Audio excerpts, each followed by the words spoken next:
Hello friend, आप सबका आपके अपने यूट्यूब चैनल ब्राइट बुद्धि में आप सभी का स्वागत है। तो हम आज इकोनॉमिक्स की क्लास में आज क्लास 7th होगा, मतलब कि आज क्लास 6 तक हमने समाप्त कर चुका हूं। अगर आप नहीं देखे हैं तो जाकर के प्लेलिस्ट में देख सकते हैं। आज हमारा इकोनॉमिक्स की क्लास 7th होगी, जिसे कि आज हम उसी के आगे का कंप्लीट करेंगे। वीडियो अच्छा लगे तो लाइक कमेंट शेयर जरूर कीजिए अपने हित में दोस्तों के साथ, और जो पहली बार देख रहे हो चैनल को सब्सक्राइब करके बेल घंटी जरूर बजाएं। तो ये हमारे द्वारा हस्तलिखित नोट्स है, जिससे आप यहां से रिवीजन कर सकते हैं बार बार वीडियो को देख करके।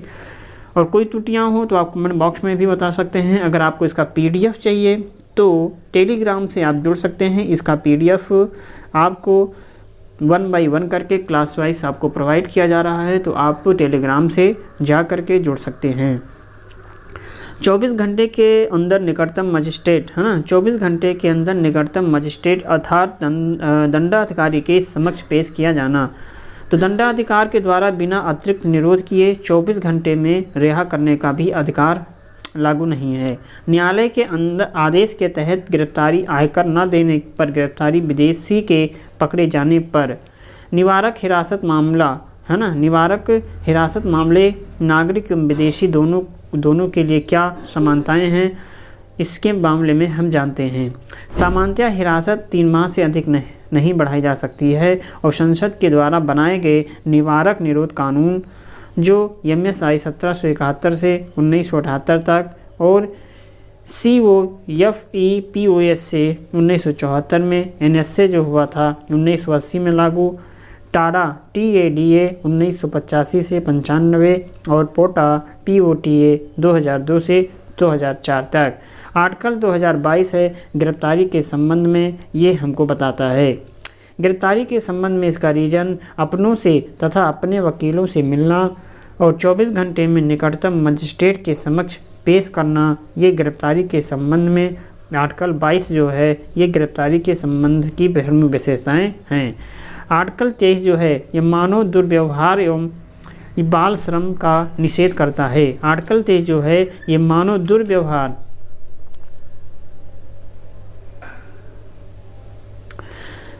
नहीं, आर्टिकल 23 जो है ये मानव दुर्व्यवहार न करके ये मानव दुर्व्यापार एवं बाल श्रम का निषेध करता है। मानव की खरीद बिक्री, दास्ता पर वैश्यावृत्ति आदि बेगार इसकी प्रमुख विशेषताएं हैं। बंधुआ मजदूर उन्मूलन अधिनियम जो 1976 में लागू किया गया था, ये इसका अपवाद है।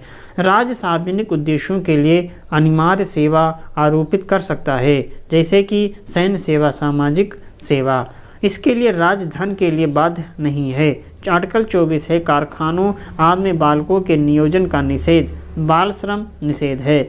अर्थात कहने का मतलब है कि 14 वर्ष से कम उम्र के बच्चों के लिए श्रम प्रतिषेध एवं नियमन अधिनियम 1986, अर्थात 14 वर्ष से कम उम्र के बच्चों के लिए काम करवाना ये गैर कानूनी है। और यह श्रम प्रतिषेध एवं निगमन अधिनियम 1986 में लागू किया गया था। राष्ट्रीय बाल अधिकार संरक्षण आयोग ये 2007 में बना। राष्ट्रीय बाल अधिकार संरक्षण आयोग ये 2007 में बना था। धार्मिक स्वतंत्रता से संबंध में प्रस्तावना में प्रयुक्त धर्मनिरपेक्ष पंथ निरपेक्ष शब्द की व्याख्या करता है। आर्टिकल 25 किसी भी धर्म को मानने, आचरण करने, उसके प्रचार करने की स्वतंत्रता है, करने की स्वतंत्रता है। सिक्कों का कृपाण धारण करना ये है, सिक्कों का कृपाण धारण करना यह उनका आचरण है। आर्टिकल 26 में बताया गया कि धार्मिक कार्यों के प्रबंध की स्वतंत्रता है, किसी धार्मिक संप्रदाय के लोगों के द्वारा स्थापित संस्था को प्राप्त करने का अधिकार है। ये आर्टिकल 26 में बात किया गया। आर्टिकल 27 कहता है कि धर्म की अभिवृद्धि के लिए करों के संप्रदाय के बारे में स्वतंत्रता है। आर्टिकल 27 है कि धर्म की अभिवृद्धि के लिए करों के संप्रदाय के बारे में स्वतंत्रता। आर्टिकल 28 कहता है कि धार्मिक शिक्षा में उपस्थित होने से स्वतंत्रता। आर्टिकल 28 धार्मिक शिक्षा में उपस्थित होने में स्वतंत्रता। 27 धर्म की अभिवृद्धि के लिए करों के संप्रदान या संप्रदाय के बारे में स्वतंत्रता है। आर्टिकल 25 है अंतःकरण की ओर धर्म को अबाध रूप में मानने, आचरण और प्रचार करने की स्वतंत्रता। अंतःकरण की स्वतंत्रता का मतलब है किसी भी व्याप्त को भगवान या उसके रूपों के साथ अपने ढंग से अपने संबंधों को बनाने की आंतरिक स्वतंत्रता है। कृपाण धारण करना ये सिखों के लिए ये इनकी स्वतंत्रता है। हिंदू, जैन धर्म और सिख आते हैं।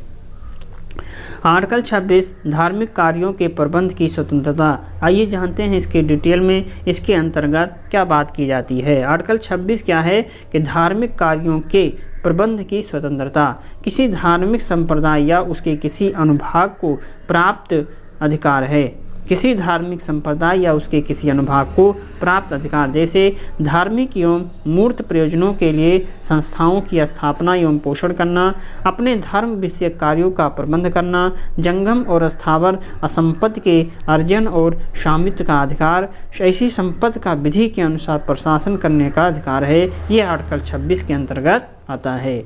आर्टिकल 27 धर्म की अभिवृद्धि के लिए करों के संप्रदाय के बारे में स्वतंत्रता है। इसके अंतर्गत क्या बात की गई कि किसी भी व्यक्ति को किसी विशिष्ट धर्म या धार्मिक संप्रदाय के अभिवृद्धि या पोषण में व्यय करने के लिए करों के संप्रदाय व हेतु बाध्य नहीं किया जाएगा।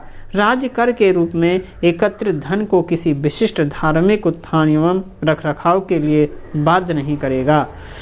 ये व्यवस्था केवल कर की उगाही पर रोक लगाती है, न कि शुल्क पर लगाती है। आर्टिकल 28 जो है ये धार्मिक शिक्षा में उपस्थित होने से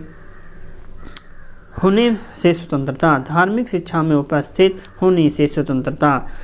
इसके डिटेल जानते हैं कि राज्य निधि से पूर्णतः पोषित किसी शिक्षा संस्था में कोई धार्मिक शिक्षा नहीं दी जाएगी। राज्य निधि से पूर्णतः पोषित किसी शिक्षा संस्था में कोई धार्मिक शिक्षा नहीं दी जाएगी। संस्था जिसका प्रशासन राज्य करता है लेकिन उनकी स्थापना किसी विन्यास या न्याय के तहत हो में धार्मिक शिक्षा की अनुमति है। राज्य के द्वारा मान्यता प्राप्त संस्थान तथा राज्य के द्वारा वित्त पोषित शिक्षा संस्थानों में स्वैच्छिक आधार पर धार्मिक शिक्षा की अनुमति है। संस्कृति और शिक्षा संबंधी अधिकार। इसका प्रावधान अल्पसंख्यकों में शिक्षा की भावना पैदा करने और देश की सांस्कृतिक विविधता को बनाए रखने के लिए उद्देश्य से किया गया है। भारतीय संविधान अल्पसंख्यक शब्द को परिभाषित नहीं करता है। आर्टिकल 29 में बात किया गया कि अल्पसंख्यकों को अपनी भाषा, संस्कृति और लिपि के संरक्षण का अधिकार है। आर्टिकल 30 में सभी अल्पसंख्यक वर्गों को अपनी पसंदों, रुचियों की शिक्षा संस्थाओं की स्थापना और प्रशासन का अधिकार आर्टिकल 30 में दिया गया है। राज्य आर्थिक सहायता देने में अल्पसंख्यकों के द्वारा प्रबंधित संस्थानों के साथ भेदभाव नहीं होगा। मतलब कि आर्टिकल 30 में बात किया गया है कि राज्य जो है आर्थिक सहायता देने में अल्पसंख्यकों के द्वारा प्रबंधित संस्थाओं के साथ भेदभाव नहीं होगा। अल्पसंख्यकों को अपने बच्चों को अपनी भाषा में शिक्षा देने का अधिकार प्राप्त है। आर्टिकल 29 दूसरे में बताया गया है कि केवल धर्म, मूल, वंश, जाति, भाषा या इनमें से किसी भी अधिकार पर किसी भी नागरिक को राज्य के द्वारा पोषित या राजनीति से सहायता पाने वाली किसी शिक्षा संस्थान में प्रवेश से वंचित नहीं किया जाएगा। इसमें जन्मस्थान का अधिकार शामिल नहीं है। आर्टिकल 32 से ये संवैधानिक उपचार है। डॉक्टर भीमराव अम्बेडकर ने कहा संविधान का सबसे महत्वपूर्ण अनुच्छेद है। डॉक्टर भीमराव अम्बेडकर ने कहा था कि आर्टिकल जो 32 है ये संविधान का सबसे महत्वपूर्ण अनुच्छेद है। ये संवैधानिक उपचार के अंतर्गत आता है। डॉक्टर भीमराव अम्बेडकर, इसके बिना संविधान अर्थहीन है। संविधान की हृदय एवं आत्मा आर्टिकल 32 को कहते हैं। आर्टिकल 32 को संविधान की आत्मा, संविधान की हृदय एवं आत्मा कहा है। PIL इसी के तहत दायर किए जाते हैं। PIL अर्थात पब्लिक इंटरेस्ट लिटिगेशंस इसी के द्वारा लागू किया जाता है। सुप्रीम कोर्ट फंडामेंटल राइट के रक्षार्थ 5 प्रकार की रीट जारी कर सकता है। इसे संशोधन के द्वारा हटाया नहीं जा सकता। आर्टिकल 32 संवैधानिक उपचारों का अधिकार क्या है? ये संवैधानिक उपचारों का अधिकार है। इसके अंतर्गत फंडामेंटल राइट के संरक्षण का यह अधिकार स्वयं ही फंडामेंटल राइट है। भीमराव अंबेडकर संविधान की हृदय एवं आत्मा कहा है। इसके तहत सुप्रीम कोर्ट को निम्नलिखित 5 प्रकार की रिटें प्रस्तुत अथवा जारी करने का अधिकार है। बंदीकरण प्रत्यक्षीकरण को प्रस्तुत किया जाए। बंदी प्रत्यक्षीकरण को प्रस्तुत किया जाए। बंदी पर प्रति क्षण मेरा अधिकार है। परमादेश हम आदेश देते हैं। प्रतिषेध रोकना अथवा मना करना। उत्प्रेषण प्रमाणित होना या सूचना देना। अधिकार परीक्षा प्राधिकृत या वरिष्ठ के द्वारा आपका अधिकार क्या है? वर्तमान में सुप्रीम कोर्ट तथा हाई कोर्ट को ही रीट जारी करने का अधिकार प्राप्त है। वर्तमान में जो है सुप्रीम कोर्ट तथा हाई कोर्ट को ही रीट जारी करने का अधिकार प्राप्त है। संसद चाहे तो कानून बना करके अन्य न्यायालयों को भी ये अधिकार दे सकती है। हाई कोर्ट की रीट आधिकारिकता 6 सुप्रीम कोर्ट से ज़्यादा है अथवा व्यापक है। हम जानते हैं आर्टिकल 32 और आर्टिकल 226 में क्या प्रमुख अंतर है। आर्टिकल 32 और आर्टिकल 226 में प्रमुख क्या अंतर है? इस आर्टिकल 32 में बताया गया कि सुप्रीम कोर्ट को रीट जारी करने का अधिकार है, लेकिन आर्टिकल 226 में हाई कोर्ट को रीट जारी करने का अधिकार है। आर्टिकल 32 ये केवल फंडामेंटल राइट के संदर्भ में जारी किया जा सकता है और आर्टिकल 226 के तहत ये फंडामेंटल के अतिरिक्त LRCR अर्थात और अदर राइट 6 ऐसा अधिकार जिस पर दंडात्मक प्राविधान नहीं होता है के संदर्भ में जारी किया जा सकता है। ये स्वयं फंडामेंटल राइट भी है। यह एक संवैधानिक अधिकार है, अर्थात जो आर्टिकल 32 है यह स्वयं एक फंडामेंटल राइट है, लेकिन आर्टिकल 226 ये संवैधानिक अधिकार है। आर्टिकल 32 आपातकाल के समय इसका निलंबन हो सकता है, लेकिन आर्टिकल 226 इसका नहीं होता क्योंकि ये फंडामेंटल राइट नहीं है। आर्टिकल 32 के संबंध में सुप्रीम कोर्ट का क्षेत्रीय न्याय क्षेत्र ज़्यादा विस्तृत होता है, लेकिन हाई कोर्ट से संबंधित राज्य के व्यक्ति या अपने क्षेत्र के राज्य को या यदि मामला दूसरे राज्य से संबंधित है तो वहाँ के खिलाफ ही जारी किया जा सकता है। बंदी प्रत्यक्षीकरण क्या है? यह रीट सार्वजनिक प्राधिकरण का व्यक्तिगत दोनों के खिलाफ जारी किया जा सकता है। ये बंदी बनाए गए व्यक्ति के अधिकारों का संरक्षण, कारणों की जांच तथा वैधता की जांच करने के लिए जारी की जाती है।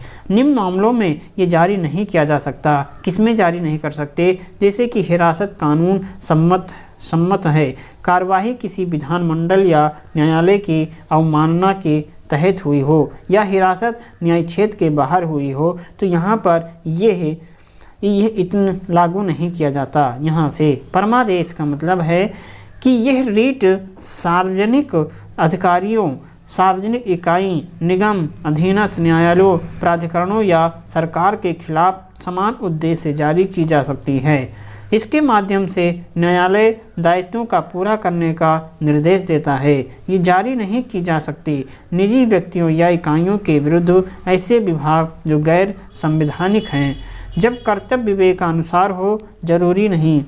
प्राइवेट अथवा गवर्नमेंट के विरुद्ध हाई कोर्ट के सुप्रीम जज जो न्यायिक क्षमता को हाई कोर्ट कार्यरत होता है। प्रतिबंध या प्रतिषेध का मतलब जैसे कि उच्च न्यायालय के द्वारा अधीनस्थ न्यायालयों या अधिकारियों अपने न्याय क्षेत्र से उच्च न्यायिक कार्यों को करने से रोकने के लिए जारी किया जाता है। ये प्रशासनिक प्राधिकरणों, विधायी निकायों एवं निजी व्यक्तियों या निकायों के विरुद्ध उपलब्ध नहीं होता। उत्प्रेषण क्या है? उत्प्रेषण के अंतर्गत प्रतिषेध की तरह ये भी विधिक निकायों एवं निजी व्यक्तियों या इकाइयों के विरुद्ध उपलब्ध नहीं है। उच्च न्यायालय के द्वारा अधीनस्थ न्यायालयों को या अधिकारियों को उनके यहाँ लेकिन मामलों का हस्तांतरण करने के लिए जारी किया जाता है। अधिकार परीक्षा, इसे न्यायालय के द्वारा किसी व्यक्ति सार्वजनिक कार्यालय में दायर अपने दावे की जांच करने के लिए जारी किया जाता है। ये किसी लोक पद को अवैध तरीके से धारण किए हुए व्यक्ति के खिलाफ जारी की जाती है तथा उससे पूछा जाता है कि उसने किस अधिकार या शक्ति के तहत ऐसा किया। इस मंत्रित्व कार्यालय या निजी कार्यालय के लिए जारी नहीं किया जा सकता। अन्य 4 रिटों से हटकर इसे किसी भी इच्छुक व्यक्ति के द्वारा जारी किया जा सकता है, न कि सिर्फ पीड़ित व्यक्ति के द्वारा। आर्टिकल 33 संसद के द्वारा बलों जैसे सैनिक, अर्धसैनिक बल, पुलिस के फंडामेंटल राइट पर निर्बंधन लगाना, यह आर्टिकल 33 के अंतर्गत आता है। आर्टिकल 34 किसी क्षेत्र में सेना का कानून लागू होने पर फंडामेंटल राइट पर निर्बंधन हो जाता है। आर्टिकल 35 संसद फंडामेंटल राइट के संबंध में कानून बना सकती है। आर्टिकल 35 में बताया गया कि जो संसद है ये फंडामेंटल राइट के तहत, मतलब कि संसद फंडामेंटल राइट के संबंध में कानून बना सकती है। हम यहाँ से भाग 4 समझेंगे, जिसमें राज्य के नीति निर्देशक सिद्धांत के बारे में बात। भाग 4 पढ़ेंगे, जिसमें राज्य के नीति निर्देशक तत्व भाग 4 के अंतर्गत आता है, जो 36 से लेकर के 51 तक भाग 4 राज्य के नीति निर्देशक तत्व आते हैं, जिसको हम इंग्लिश में DPSP कहते हैं। ये भाग 4 है। भाग 4 इसमें मूल संविधान से लिया गया। आर्टिकल 36 से, मतलब कि भाग 4 जो मूल संविधान से आर्टिकल 36 से 51 तक राज्य के नीति निर्देशक तत्व का विस्तार है। जो स्रोत की बात किया जाए कहाँ से लिया गया, तो ये आयरिश संविधान, भारतीय संविधान अधिनियम 1935 अनुदेश प्रपत्र है। अनुदेश प्रपत्र राज्य की आत्मा, DPSP को राज्य की आत्मा कहा गया है। किसके द्वारा? ग्रेनविल ऑप्टिन ने इसे राज्य की आत्मा कहा है। यह एक ऐसा चेक है जो बैंक की सुविधा के अनुसार अदा किया जाता है, क्योंकि ये स्वतः लागू नहीं होते, इनके लिए कानून बनाया जाता है। ये कैटी शाह ने बताया था। न्यायालय के द्वारा परिवर्तनीय है। क्यों? DPSP बैंक अर्थात चेक अर्थात स्टेट जो होते हैं, बैंक बराबर चेक, तो इसी को हम इसे स्टेट जैसे कि DSP के बराबर होता है। DPSP का उद्देश्य क्या है? सामाजिक एवं आर्थिक प्रजातंत्र की स्थापना, कल्याणकारी राज्य की अवधारणा निहित है। देश के शासन में आधारभूत है। विधियां या नीतियां निर्माण के समय राज्य के द्वारा इस भाग के प्रावधानों को ध्यान में रखना चाहिए। गांधीवादी विचारधारा से प्रभावित है। राज्य के लिए सकारात्मक है। DPSP तो ये है इसके प्रमुख उद्देश्य। प्रमुख उद्देश्यों के अंतर्गत सामाजिक एवं आर्थिक प्रजातंत्र की स्थापना, कल्याणकारी राज्य की अवधारणा निहित है। देश के शासन में आधारभूत है। विधियां नीतियां निर्माण के समय राज्य के द्वारा इस भाग के प्रावधानों को ध्यान में रखना चाहिए। गांधीवादी विचारधारा से प्रभावित है और राज्य के लिए सकारात्मक भी। DPSP में अनुच्छेद आर्टिकल 36, क्योंकि DPSP का विस्तार जो है आर्टिकल 36 से लेकर के 51 तक इसका विस्तार देखने को मिलता है। तो आर्टिकल 36 में बात किया गया कि राज्य शब्द की परिभाषा ये आर्टिकल 36 में है। आर्टिकल 37 DPSP अवाध योग्य और न्यायालय के द्वारा अपरिवर्तनीय है। आर्टिकल 37। आर्टिकल 38 में बात किया गया कि राज्य लोगों के बीच आय, प्रतिष्ठा, अवसर, सुविधा की असमानता दूर करने का प्रयास आर्टिकल 38 में किया गया है। आर्टिकल 39 जो है ये कल्याणकारी राज्य की बात करता है। आर्टिकल 39A समान न्याय एवं निःशुल्क कानूनी सहायता आर्टिकल 39A के अंतर्गत। आर्टिकल 39B जो है ये समान कार्य के लिए समान वेतन, ये 39B के अंतर्गत आता है। आर्टिकल 40 जो है पंचायत की बात करता है। आर्टिकल 41 कुछ दशाओं में काम, शिक्षा, लोक सहायता, ये आर्टिकल 41 के अंतर्गत है। आर्टिकल 42 है ये है प्रसूति सहायता, जैसे गर्भवती महिला को सहायता, ये आर्टिकल 42 में काम की मनोचित दशा। आर्टिकल 43 में कुटीर उद्योगों को प्रोत्साहन, उद्योगों के प्रबंध में कामगारों का हिस्सा, और ये आर्टिकल 43 के अंतर्गत आता है। आर्टिकल 44 समान सिविल संहिता, ये आर्टिकल 44 के अंतर्गत है। अक्सर एग्जाम में पूछा जाता है, तो ये बहुत ही इम्पोर्टेंट है, आप इसे नोट भी करते रहें। समान सिविल संहिता, ये आर्टिकल 44 में बात किया गया है। आर्टिकल 45 में बताया गया कि 0 से 6 वर्ष तक के बच्चों के लिए अनिवार्य एवं निःशुल्क शिक्षा, ये आर्टिकल 45 में है। आर्टिकल 46 में सुप्रीम कोर्ट और SC और ST तथा समाज के अन्य दुर्बल कार्यों के शिक्षा तथा अर्थ संबंधी हित। आर्टिकल 47 स्वास्थ्य के लिए हानिकारक पदार्थों पर प्रतिबंध, ये आर्टिकल 47 में। आर्टिकल 48 कृषि एवं पशुपालन का संगठन, आर्टिकल 48 से पर्यावरण का संरक्षण का बात करता है। आर्टिकल 49 राष्ट्रीय महत्व के स्थानों, स्मारकों व वस्तुओं का संरक्षण, आर्टिकल 49 में। आर्टिकल 50 कार्यपालिका से न्यायपालिका का पृथक्करण, ये आर्टिकल 50। आर्टिकल 51 में अंतर शक्ति एवं सुरक्षा की बात करता है। आर्टिकल 51। अब हम संघ भाग 5 पढ़ेंगे। संघ भाग 5, इसमें जैसे कार्यपालिका, विधानपालिका और न्यायपालिका इसी के अंतर्गत आता है। इसका जो कार्य होता है, कार्यपालिका का शासन चलाना और विधानपालिका का कानून बनाना, फिर न्यायपालिका जो है ये न्याय देती है।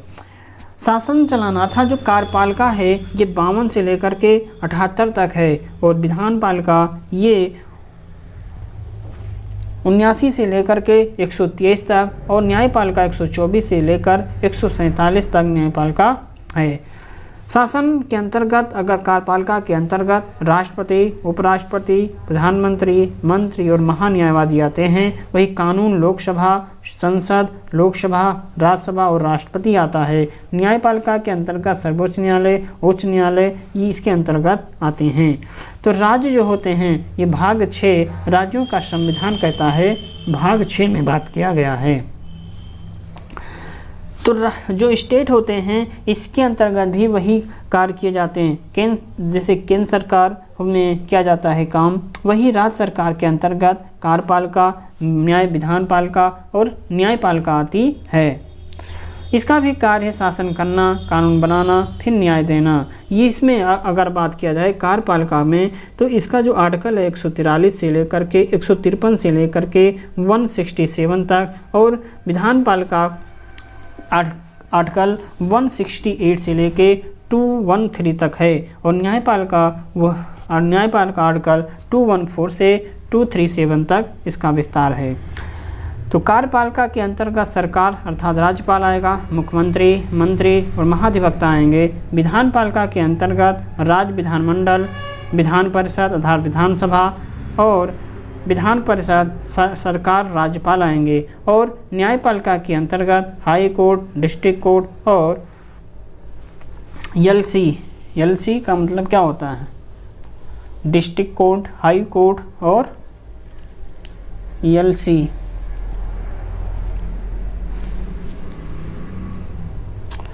चलिए आगे पढ़ते हैं। राष्ट्रपति के बारे में जानेंगे। राष्ट्रपति का जो पद होता है ये ब्रिटिश साम्राज्य के समतुल्य है।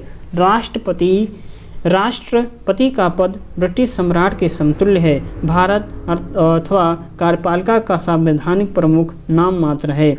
अंतर्राष्ट्रीय स्तर पर भारत का प्रतिनिधित्व करता है। भारत की तीनों सेनाओं का अध्यक्ष सेनापति होता है। राष्ट्रपति भारत का प्रथम नागरिक होता है। राष्ट्रपति संसद का अंग होता है। राष्ट्रपति संसद के द्वारा पारित विधेयक इसी की अंतिम अनुमति से ही होता है। संसद जो है संसद सत्र आहूत या सत्रावसान करता है। राष्ट्रीय स्तर के आयोगों के अध्यक्ष व सदस्यों की नियुक्ति भी यही करता है। आर्टिकल 52 में भारत का एक राष्ट्रपति होगा। यह आर्टिकल 52 में इसकी बात है। आर्टिकल 23 कहता है संघ की कार्यपालिका शक्तियां राष्ट्रपति में निहित है। ये तीनों सेनाओं का सेनापति आर्टिकल 53 में बात करता। 54 कहता है कि राष्ट्रपति एक निर्वाचक मंडल है। 55 निर्वाचन की रीति ये आर्टिकल निर्वाचन की स्थिति, ये निर्वाचन की बात करता है। आर्टिकल 55, आर्टिकल 56 पदावधि और 57 में पुनर्निर्वाचन की, राष्ट्रपति का पुनर्निर्वाचन।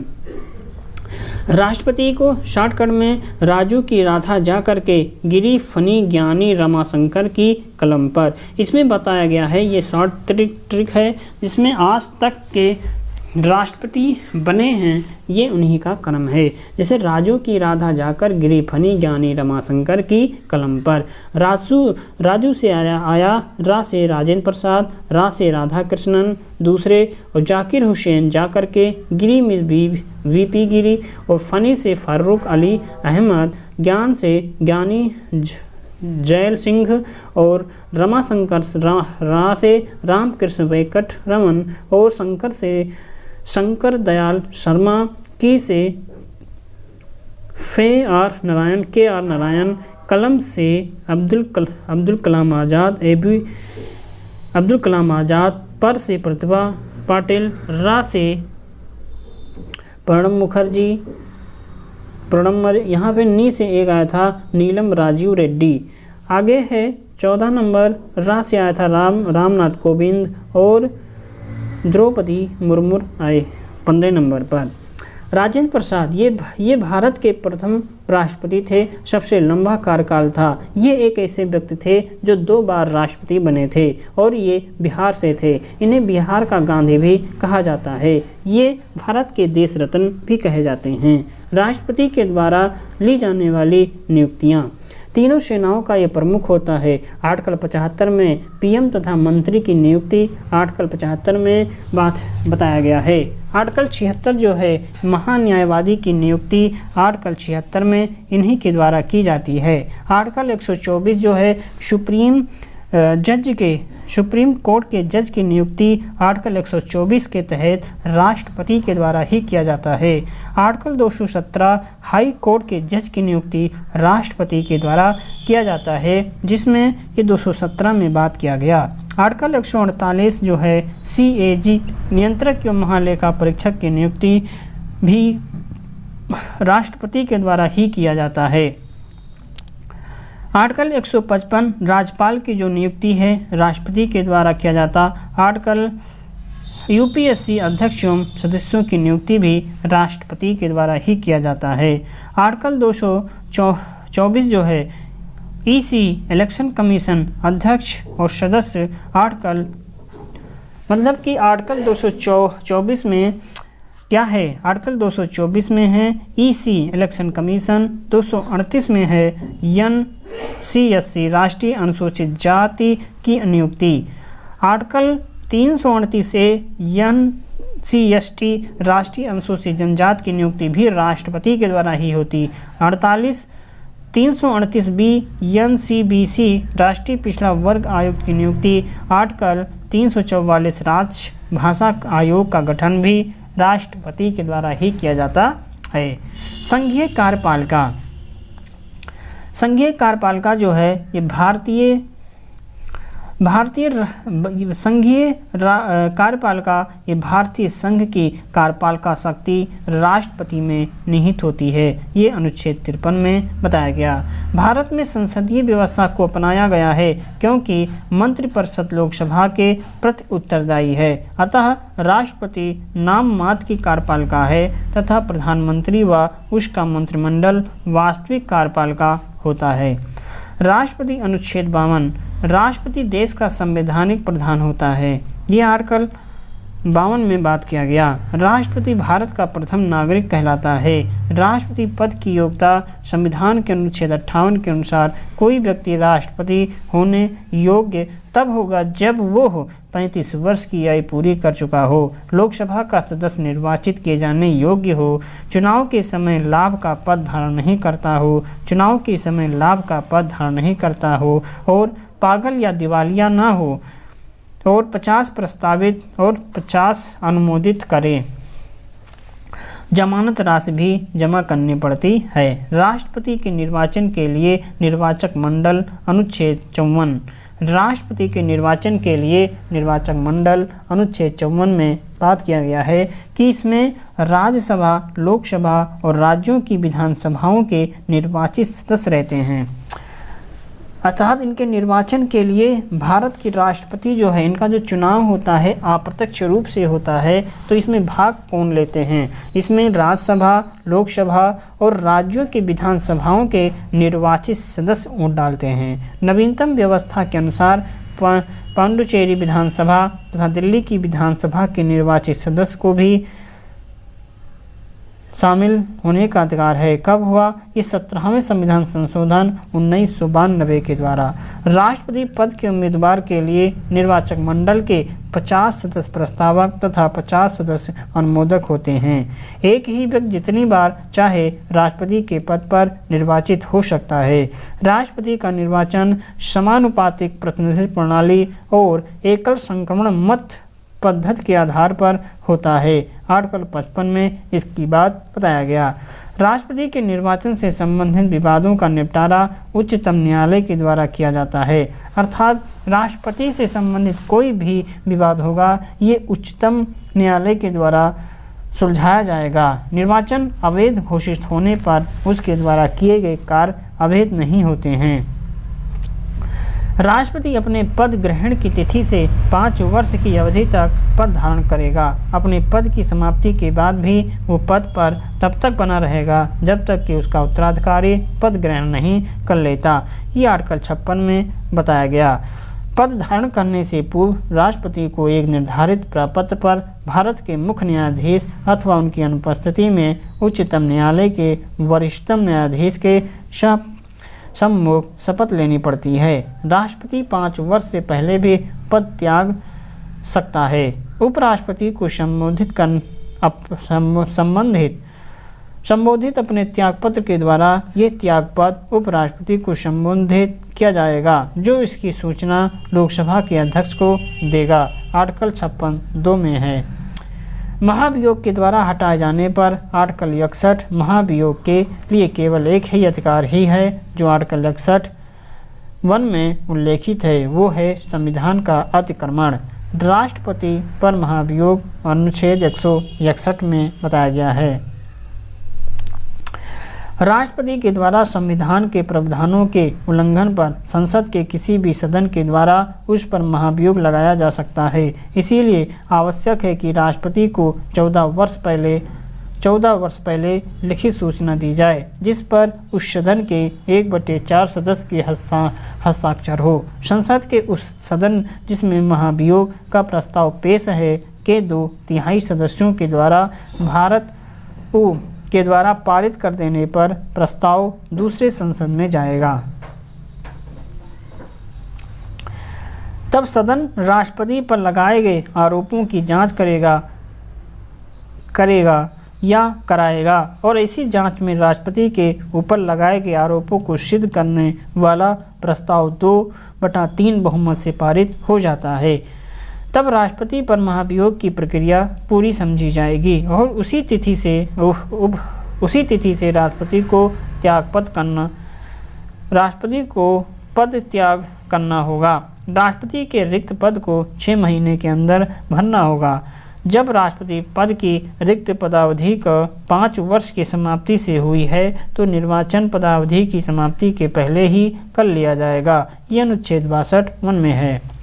अन्य आकस्मिकताओं में राष्ट्रपति के कृत्यों का निर्वहन अनुच्छेद 70। जब राष्ट्रपति एवं उपराष्ट्रपति दोनों का पद रिक्त हो, तो ऐसी आकस्मिकताओं में अनुच्छेद 70 उपराष्ट्रपति के कृत्यों का निर्वहन का उपबंध करता है। इसके अनुसार संसद जैसा उचित समझे वैसा उपबंध कर सकती है। इसी उद्देश्य से संसद ने राष्ट्रपति उत्तराधिकारी अधिनियम 1969 में पारित किया, जो ये उपबंधित करता है कि यदि उपराष्ट्रपति भी किसी कारणवश उपलब्ध नहीं है, तो उच्चतम न्यायालय का मुख्य न्यायाधीश या उसके नहीं रहने पर न्यायालय का वरिष्ठतम न्यायाधीश, जो उसके समय उपलब्ध हो, राष्ट्रपति के कृत्यों को संपादित करेगा। अर्थात कहने का मतलब ये हुआ कि अगर उपराष्ट्रपति नहीं हैं तो उच्चतम न्यायालय का मुख्य न्यायाधीश, और अगर उच्चतम मुख्य न्यायालय के न्यायाधीश भी नहीं हैं तो उच्चतम मुख्य न्यायाधीश के कोई वरिष्ठतम न्यायाधीश जो होंगे वो जो मौजूदा समय में उपलब्ध होंगे उनको राष्ट्रपति के कृत्यों को संपादित करेगा। राष्ट्रपति के वेतन और भत्ते। राष्ट्रपति का जो मासिक वेतन 5 लाख रुपया है, इसके अलावा आजीवन की फ्री मेडिकल आवास और इलाज की सुविधा समेत अन्य भत्ते भी मिलते हैं। राष्ट्रपति का वेतन आयकर से मुक्त होता है। राष्ट्रपति का जो वेतन होता है आयकर से मुक्त। भारत के राष्ट्रपति एवं उनकी पत्नी दुनिया में कहीं मुफ्त में यात्रा कर सकते हैं। राष्ट्रपति के पास 5 लोगों का सेक्रेटरियल स्टाफ भी होता है। राष्ट्रपति के कार्यकाल के दौरान उनके वेतन तथा भत्ते में किसी प्रकार की कमी नहीं की जा सकती। राष्ट्रपति को अवकाश ग्रहण के बाद पेंशन के रूप में 1.5 लाख रुपये प्रति माह मिलता है। साथ ही स्टाफ ऑफ खर्च करने के लिए 60,000 रुपये अलग से दिया जाता है। राष्ट्रपति के अधिकार एवं कर्तव्य। नियुक्ति संबंधी अधिकार राष्ट्रपति निम्न की नियुक्ति करता है। प्रधानमंत्री के सलाह पर मंत्रिपरिषद के अन्य सदस्य की नियुक्ति, सर्वोच्च एवं उच्च न्यायालय के मुख्य न्यायाधीशों की नियुक्ति, भारत के नियंत्रक एवं महालेखा परीक्षक की नियुक्ति और राज्यों के राज्यपाल की नियुक्ति राष्ट्रपति के द्वारा किया जाता है। मुख्य चुनाव आयुक्त एवं अन्य चुनाव आयुक्त की नियुक्ति भी राष्ट्रपति। भारत के महान्यायवादी की नियुक्ति, राज्यों के मध्य समन्वय के लिए अंतर राज्य परिषद के सदस्य की नियुक्ति, संघ लोक सेवा आयोग के अध्यक्ष एवं अन्य सदस्यों की नियुक्ति, संघीय क्षेत्रों के मुख्य आयुक्तों की नियुक्ति, वित्त आयोग के सदस्यों की नियुक्ति, भाषा आयोग के सदस्यों की नियुक्ति, पिछड़ा वर्ग आयोग के सदस्यों की नियुक्ति, अल्पसंख्यक आयोग के सदस्यों की नियुक्ति, भारत के राष्ट्रदूतों तथा अन्य राजनयिकों की नियुक्ति, अनुसूचित क्षेत्रों के प्रशासन के संबंध में रिपोर्ट देने वाले आयोगों के सदस्यों की नियुक्ति भी राष्ट्रपति के द्वारा किया जाता है। विधायी शक्तियाँ। राष्ट्रपति संसद का अभिन्न अंग होता है। इसे निम्न विधायी शक्तियाँ प्राप्त हैं। संसद के सत्र को आहूत करने, सत्रावसान करने, लोकसभा भंग करने संबंधी अधिकार राष्ट्रपति को दिए गए। संसद के एक सदन में या एक साथ सम्मिलित रूप से दोनों सदनों में अभिभाषण करने की शक्ति भी राष्ट्रपति को प्राप्त है। लोकसभा के लिए प्रत्येक साधारण निर्वाचन के पश्चात आरंभ में सम्मिलित रूप संसद में अभिभाषण करने की शक्ति राष्ट्रपति को प्राप्त है। संसद के द्वारा पारित विधेयक राष्ट्रपति के अनुमोदन के बाद ही कानून बनता है। संसद में निम्न विधेयक को पेश करने के लिए राष्ट्रपति की पूर्व सहमति आवश्यक होता है। नए राज्यों का निर्माण। वर्तमान राज्यों के क्षेत्रों में सीमाओं या नामों में परिवर्तन संबंधी विधेयक राष्ट्रपति को प्राप्त। धन विधेयक आर्टिकल 110 में है। संचित निधि में व्यय करने वाले विधेयक आर्टिकल 117(3) में है। ऐसे कराधान पर जिसमें राज्य भीत जुड़े हैं प्रभाव डालने वाले विधेयक हैं। राज्यों के बीच व्यापार वाणिज्य समागम पर निर्बंधन लगाने वाले विधेयक जो आर्टिकल 304 में प्राप्त है। किसी साधारण विधेयक पर दोनों सदनों में कोई असहमति है तो उसे सुलझाने के लिए राष्ट्रपति दोनों सदनों की संयुक्त बैठक बुला सकता है। ये आर्टिकल 108 में है। विधेयक बनाने की प्रक्रिया। बिल अर्थात विधेयक जो है ये लोकसभा और राज्यसभा में पेश किए जाते हैं। राष्ट्रपति के सिग्नेचर के बाद अधिनियम बनता है। विधेयकों पर अनुमति आर्टिकल 111 में प्राप्त है। वीटो पावर जो है ये अत्यांतिक वीटो है, मना करना, और निलंबनकारी वीटो और जेबी पॉकेट एक बार पुनर्विचार से भेजना, अनुमति सुरक्षित रखना, ये इसका वीटो। एकमात्र वीटो का प्रयोग ज्ञान जैल सिंह के द्वारा डॉक संशोधन विधेयक पर 1986 में किया गया था। राष्ट्रपति का कार्यकाल। पद शपथ ग्रहण की डेट से 5 साल तक ये आर्टिकल 56 में बताया गया। कार्यकाल पूरा होने से पहले उपराष्ट्रपति को संबंधित त्यागपत्र द्वारा अपना पद छोड़ सकता है। राष्ट्रपति के त्यागपत्र की सूचना उपराष्ट्रपति सबसे पहले लोकसभा अध्यक्ष को देता है। राष्ट्रपति का चुनाव आर्टिकल 54 निर्वाचक मंडल के द्वारा आर्टिकल 55 निर्वाचन की नीति जो है लोकसभा, राज्यसभा और विधान सभा के निर्वाचित सदस्यों के द्वारा इनका निर्वाचन किया जाता है। अप्रत्यक्ष चुनाव होता है। अनुपातिक प्रतिनिधित्व पद्धति के एकल संक्रमण मत प्रणाली है। ये भारत का चुनाव आयोग करवाता है। विवाद जो भी होंगे राष्ट्रपति से सुप्रीम कोर्ट में देखे जाते हैं। आनुपातिक प्रतिनिधित्व प्रणाली विधेयक के वेट की जो वैल्यू होती है संबंधित राज्य की कुल जनसंख्या बटे कुल एमएलए की संख्या गुणे 1000, अर्थात जो विधेयक के एक विधायक के वोट की जो वैल्यू होती है ये बराबर होता है संबंधित राज्य की कुल जनसंख्या बटे कुल एमएलए की संख्या गुणे 1000। जैसे कि बिहार के एमएलए की जो वैल्यू है बिहार की आबादी बटे बिहार के कुल एमएलए गुणे 1000, ऐसे इसका निकाला जाता है। 1971 की जनगणना के अनुसार एक सांसद का मत मूल जो होता ये कुल विधायकों का मत का मूल 1971 पर आधारित बटा संसद की संख्या लोकसभा प्लस राज्यसभा 543 प्लस 243 मिलाकर के 776 बनते हैं। जनसंख्या 1971 की जनगणना वाली ली जाती है क्योंकि 84वें संविधान संशोधन के अनुसार ऐसा कहा गया। कैसे चुने जाते हैं राष्ट्रपति? 776 सांसद और 4033 विधायक राष्ट्रपति चुनाव में डालेंगे और वोट डालेंगे। हर राज्य के विधायक के वोट की वैल्यू होती है अलग अलग। 2008 सबसे ज़्यादा यूपी के एक विधायक वे वोट की वैल्यू है। 208 सबसे ज़्यादा यूपी के एक विधायक के वोट की वैल्यू। 7 सबसे कम सिक्किम के एक विधायक के वोट की वैल्यू है। 701 संसद के वोट की वैल्यू यूपी में 12 मनोनीत राज्य संसद नहीं डाल सकते हैं वोट, एमएलसी वोट नहीं डाल सकता है। उत्तर प्रदेश के उदाहरण से समझें विधायकों के वोट की वैल्यू कैसे होता है। जैसे कि राज्य की कुल 403 विधानसभा सीटों को 1000 से गुणा करने पर मिलने वाली संख्या है 403, मतलब कि 1000 से गुणा करेंगे तो 403 गुणे 1000 बराबर आएगा 4,03,000। फिर अगर 1971 की आबादी देखा जाए तो इतना थी को हम इससे भाग देने पर प्राप्त होता है 208.06। 208 यूपी के एक विधायक के वोट की वैल्यू है क्योंकि वोट दशमलव में नहीं हो सकता।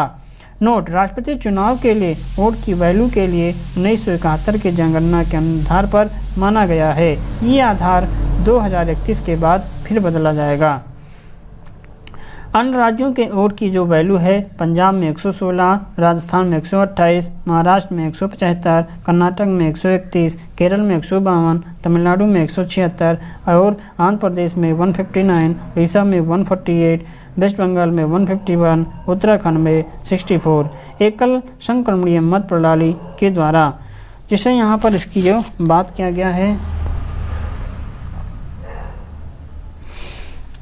अब ये समझाना ज़रूरी है या नहीं, जिसे यहाँ पर वीके, संतोष वर्मा जो भी हैं और इनको क्या दिया गया है वोट। चलो इसको छोड़ते हैं। राष्ट्रपति पर महाभियोग आर्टिकल 61 में बात करता है। स्रोत जो है अमेरिका से संसद के द्वारा चलाई जाने वाली अर्ध न्यायिक क्रिया जो होती है। अभी तक किसी भी राष्ट्रपति पर महाभियोग नहीं लगाया गया, जो इसका आधार है संविधान का अतिक्रमण के आधार पर लगता है। पेश किया जाता है लोकसभा अथवा राज्यसभा में। पेश करने से पहले 14 दिन राष्ट्रपति को सूचना देनी पड़ती है। जिस भी सदन में पेश किया जाना है इसके 1/4 सदस्यों का हस्ताक्षर होना जरूरी है। दोनों सदनों के द्वारा बारी बारी से विशेष बहुमत से पारित कुल सदस्यों का 2/3 भाग राष्ट्रपति पद को रिक्त छोड़ना होगा। आर्टिकल 62 जो है राष्ट्रपति के पद रिक्त होने पर 6 माह में चुनाव होना जरूरी है। राष्ट्रपति के विधायी का राष्ट्रपति संसद का अंग है, ये आर्टिकल 79 में है। संसद के द्वारा पारित विधेयक राष्ट्रपति की अंतिम अनुमति से ही अधिनियम बनता है।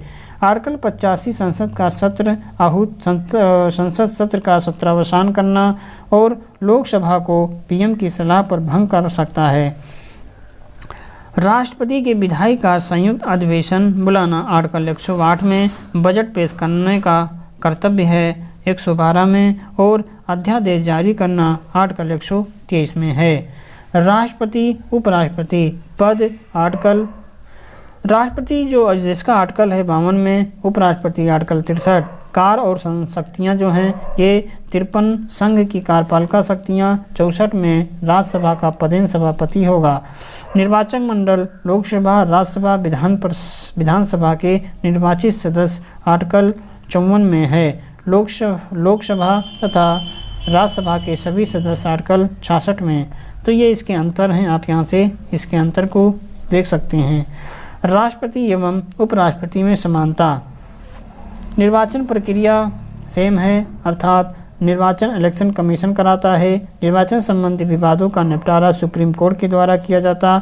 एमपी तथा एमएलए के भूत मूल्य की समन्वय 1971 को आधार माना जाता है। तो काफ़ी लंबा वीडियो हो गया है, तो आप इसे काफ़ी अच्छे से बार बार देखेंगे, इसलिए मैंने इसमें कुछ और एक्स्ट्रा बताने की कोशिश नहीं किया, क्योंकि इसमें जो भी सारा चीज़ लिखा है हमने वही पढ़ करके आपको बताया हूँ। आपको वीडियो अच्छा लगे तो लाइक कमेंट शेयर जरूर कीजिएगा अपने हित मित्र दोस्तों के साथ। तो चलिए अब हम मिलेंगे एक नए वीडियो में, तब तक आप पढ़ते रहें, मस्त रहें। नमस्कार।